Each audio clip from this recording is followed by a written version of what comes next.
ತುಮಕೂರಿನಲ್ಲಿ ಕಾಂಗ್ರೆಸ್ ಕಚೇರಿ ವಿಚಾರವಾಗಿ ಅಕ್ರಮವಾಗಿ ರಿಜಿಸ್ಟ್ರೇಷನ್ ಮಾಡಿಸ್ತಾ ಇರೋದ್ರಿಂದ ಬಿಜೆಪಿ ಪ್ರತಿಭಟನೆ ಮಾಡಿದೆ. ನಾನು ಸ್ಪಷ್ಟೀಕರಣ ಕೊಡ್ತೇನೆ. ಈ ಪ್ರಶ್ನೆಯಲ್ಲಿರ್ತಕ್ಕಂಥ ಜಮೀನು 1942ರಲ್ಲಿ ಮಹಾರಾಜರಿಂದ ತುಮಕೂರು ಮುನ್ಸಿಪಾಲಿಟಿಗೆ ಕೊಟ್ಟಿದೆ, ಅಕ್ವೈರ್ ಮಾಡಿ ಕೊಟ್ಟಿದೆ. ಅದಾದ ಮೇಲೆ ಯಾರ ಹೆಸರಿಗೂ ಕೂಡ ಅಧಿಕೃತವಾಗಿ ಹೋಗಿಲ್ಲ. ಇದು ಸರ್ಕಾರದ ಜಮೀನು. ಇವತ್ತಿಗೂ ಕೂಡ ಸರ್ಕಾರದ ಮುನ್ಸಿಪಾಲಿಟಿ ಕಾರ್ಪೊರೇಷನ್ನಲ್ಲಿ ಹೆಸರಿನಲ್ಲಿರ್ತಕ್ಕಂಥ ಜಮೀನು. ಯಾರ್ಯಾರೋ ಕ್ಲೈಮ್ ಮಾಡ್ಕೊಳ್ತಾರೆ, ಅದಕ್ಕೆಲ್ಲ ಯಾರು ಏನು ಮಾಡೋದು? ಕ್ಲೈಮ್ ಮಾಡೋರಿಗೆ ಏನು ಉತ್ತರ ಕೊಡೋಕ್ಕಾಗಲ್ಲ. ನಾನು ಅದು ಕೋರ್ಟಿಗೆ, ಈಗೇನೋ ಕೋರ್ಟಿಗೆ ಹೋಗಿದ್ದೀವಿ ಅಂತ ಹೇಳಿದ್ದಾರೆ, ಕೋರ್ಟಲ್ಲಿ ತೀರ್ಮಾನ ಆಗಲಿ ಅದು ಹಾಕ್ಕೊಳ್ಳಿ. ಆದರೆ ಇವತ್ತಿಗೆ ಆ್ಯಸ್ ಆನ್ ಟುಡೇ ಕಮಿಷನರ್ ಪಕ್ಕದಲ್ಲಿದ್ದಾರೆ ಮತ್ತು ಡಿ ಸಿ ಅವರು ಇದ್ದಾರೆ.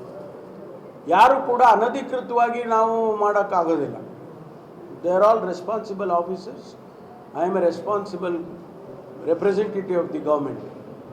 ನಾವು ಮಾಡುವಾಗ ಇವರ ಹತ್ರ ಪ್ರಸ್ತಾವನೆ ತಗೊಂಡು ನಾವು ಅದನ್ನು ಕ್ಯಾಬಿನೆಟ್ಗೆ ಹೋಗಿದ್ದೀವಿ. ಕ್ಯಾಬಿನೆಟ್ ಈಸ್ ಸುಪ್ರೀಂ ಅಲ್ಲ. ಒಂದು ಸರ್ಕಾರಕ್ಕೆ ಕ್ಯಾಬಿನೆಟ್ ಈಸ್ ಸುಪ್ರೀಂ. ಇಂಡಿವಿಜುವಲ್ಸ್ ಬಡಿ including chief minister is not supreme. The cabinet is supreme. Cabinet ಎಲ್ಲ ರೀತಿಯ ಮಾಹಿತಿಗಳನ್ನು ತರಿಸಿ ಕ್ಯಾಬಿನೆಟ್ ತೀರ್ಮಾನ ಮಾಡಿದೆ. ಹೌದು, ಈ ಜಮೀನು ನಾವು ಕೇಳಿದ್ದು ನಿಜ. ಕಾಂಗ್ರೆಸ್ ಪಾರ್ಟಿಯವರು ನಾವು ಕೇಳಿರೋದು, ನಮಗೆ ಜಮೀನು ಕೊಡಿ ಅಂತ ಕೇಳಿದ್ದೀವಿ. ಸರ್ಕಾರ ಅದನ್ನು ಪರಿಶೀಲನೆ ಮಾಡಿ ನಮಗೆ 2 ಎಕರೆ ಕೊಟ್ಟಿದ್ದಾರೆ. It is the decision of the cabinet. ಆ ಕ್ಯಾಬಿನೆಟ್ಟು ಇನ್ನ ಯಾರು ದೊಡ್ಡವರಲ್ಲ. ಆದ್ದರಿಂದ ಅದನ್ನ ಅವ್ರು ಪ್ರಶ್ನೆ ಮಾಡ್ಕೊಂಡಿದ್ದಾರೆ ಅಂದರೆ ನಾನೇನು ಮಾಡೋಕ್ಕಾಗಲ್ಲ.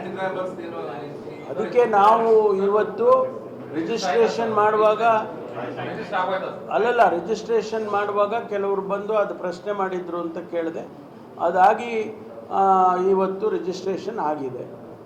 ಅದರಿಂದ ಸರ್ಕಾರದ ಜಮೀನು ನಮಗೆ ಕೊಟ್ಟಿದ್ದಾರೆ. ಅದಕ್ಕೆ ಇಂತಿಷ್ಟು ಹಣ ಕಟ್ಟಬೇಕು ಅಂದರೂ ಅದನ್ನು ಕಟ್ಟಿದ್ದೇವೆ. ಇದು ಒಂದೇ ಕೇಸಲ್ಲ.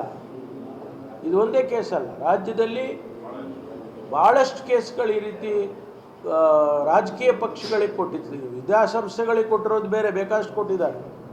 ನಮ್ಮ ಸರ್ಕಾರ ಒಂದೇ ಅಲ್ಲ, ಬೇರೆ ಬೇರೆ ಸರ್ಕಾರಗಳೆಲ್ಲ ಕೊಟ್ಟಿದ್ದಾರೆ. ನಮ್ಮ ಸರ್ಕಾರದಲ್ಲಿ ನಾವು ಕೊಟ್ಟಿದ್ದೀವಿ. ಆಮೇಲೆ ಬೇರೆ ಬೇರೆ ಜಿಲ್ಲೆಯಲ್ಲೂ ಕೂಡ ಕಾಂಗ್ರೆಸ್ ಕೊಟ್ಟಿದೆ, ಜನತಾದಳಕ್ಕೆ ಕೊಟ್ಟಿದೆ. ಬೆಂಗಳೂರಲ್ಲಿ ಸಿಟಿಯಲ್ಲಿ ಜನತಾದಳಕ್ಕೆ ಕೊಟ್ಟಿದ್ದೀವಿ. ಈಗ ಅವರು ಬ್ಯೂಟಿಫುಲ್ ಆಫೀಸ್ ಕಟ್ಕೊಂಡಿದ್ದಾರೆ, BJP ಅವರು ತಗೊಂಡಿದ್ದಾರೆ. ಅದರಲ್ಲಿ ನಾವು ಹೊಸ್ತೇನಲ್ಲ.